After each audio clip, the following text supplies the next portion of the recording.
നമസ്കാരം, ഞാൻ ഡോക്ടർ വിവേക് ശശീന്ദ്രൻ. നമ്മുടെ അടുത്ത എപ്പിസോഡിലോട്ട് സ്വാഗതം.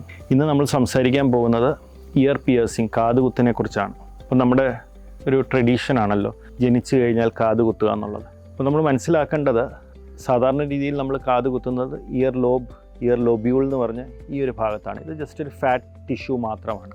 അപ്പോൾ ആ ഒരു ഭാഗത്ത് നമുക്കറിയാം, നമ്മൾ വളരെ ശക്തമായിട്ട് പ്രസ് ചെയ്താൽ പോലും നമുക്കധികം വേദന കാണില്ല. കാരണം അവിടെ പൊതുവേ ബ്ലഡ് സപ്ലൈ വളരെ കുറവാണ്, രക്തോട്ടം കുറവുള്ളൊരു ഏരിയയാണ്.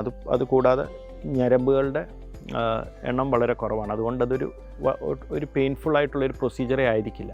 എന്നാൽ നമ്മളിത് മനസ്സിലാക്കേണ്ട ഒരു കാര്യം, ഈ ഇയർ പിയേഴ്സ് ചെയ്യുമ്പോൾ നമ്മൾ അത് വളരെ സ്റ്റെറൈൽ പ്രിക്കോഷൻസോട് കൂടി വേണം ചെയ്യാനായിട്ട്. അതായത് നമ്മൾ ഉപയോഗിക്കുന്ന സ്റ്റഡ്സ് അത് സ്റ്റെറിലൈസ് സ്റ്റഡ്സ് ആയിരിക്കണം. കാരണം ഇല്ലെന്ന് വെച്ചാൽ നമ്മൾ വളരെ ക്ലീൻ സ്റ്റെറൈൽ ഒരു എൻവയൺമെൻറ്റിൽ അത് ചെയ്തില്ലെന്ന് വെച്ചാൽ നമ്മൾ ഈ കുത്തുന്ന ആ ഏരിയ ഇൻഫെക്റ്റഡ് ആകാനായിട്ടുള്ള സാധ്യത ഉണ്ട്. അത് കൂടുതലും കണ്ടുവരുന്നത് ഇപ്പോൾ ആൾക്കാർ ഈ പറഞ്ഞ പോലെ ഇയർ ലോബ്യൂൾ കൂടാതെ ചെവിയുടെ പല ഭാഗത്തായിട്ട് പിയേഴ്സ് ചെയ്യുന്നുണ്ട്. അപ്പം നമ്മൾ നോക്കിക്കഴിഞ്ഞാൽ ഈ ചെവിയുടെ മേൽഭാഗം മൊത്തം കാർട്ടിലേജ് ആണ്. അപ്പോൾ ഈ കാർട്ടിലേജ് എന്ന് പറഞ്ഞാൽ വളരെ സെൻസിറ്റീവ് ആയിട്ടുള്ളൊരു ഏരിയയാണ്.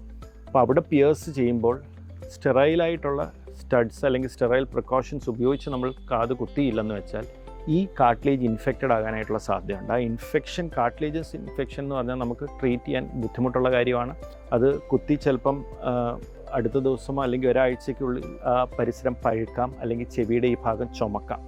അങ്ങനെ എന്തെങ്കിലും കണ്ടുവരികയാണെങ്കിൽ നിങ്ങൾ തീർച്ചയായിട്ടും അപ്പം തന്നെ ആ സ്റ്റഡ് റിമൂവ് ചെയ്യേണ്ടതാണ്. കാരണം ഈ കാർട്ടിലേജിൻ്റെ ഇൻഫെക്ഷൻ, അതായത് പെരികോൺട്രൈറ്റിസ് എന്ന് പറയും, അത് സ്പ്രെഡ് ആയി കഴിഞ്ഞാൽ ഇയർ തന്നെ ഡീഫോംഡ് ആകാം, അതിൻ്റെ ഷേപ്പ് മാറാം. അത് നമുക്ക് സാൽവേജ് ചെയ്യാൻ ബുദ്ധിമുട്ടുള്ളൊരു കണ്ടീഷനാവും. അപ്പോൾ കാത് കുത്തുമ്പോൾ എപ്പോഴും സ്റ്റെറിലിറ്റി നമ്മൾ ശ്രദ്ധിക്കേണ്ട ഒരു കാര്യമാണ്. അതുപോലെ നമ്മൾ ഉപയോഗിക്കുന്ന സ്റ്റഡ്സ് അത് സ്റ്റെറൈലായിട്ടുള്ളത് ഉപയോഗിക്കാൻ ശ്രദ്ധിക്കണം. Thank you.